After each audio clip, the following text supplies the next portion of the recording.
Nima uchun hozirgi chiqayotgan Damas'ning motori erta kunda moy rasxod qiladi? Agar sizga bu ma'lumot qiziq bo'lsa, videoni oxirigacha ko'rib tursangiz, men sizga yaxshi ma'lumot berishga harakat qilaman. Bu motorni ham 0 dan 100 gacha remont qilyapmiz, ya'ni moy rasxod sababli ochilgan.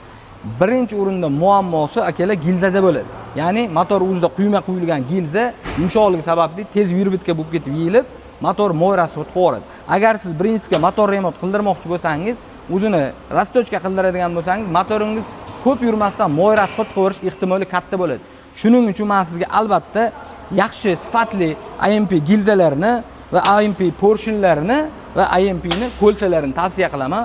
Gilza, porshin, ko'lsa qilib standart razmerga qaytarib motor qiladigan bo'lsangiz, motoringiz moy rasxod qilmasdan uzoq xizmat qiladi.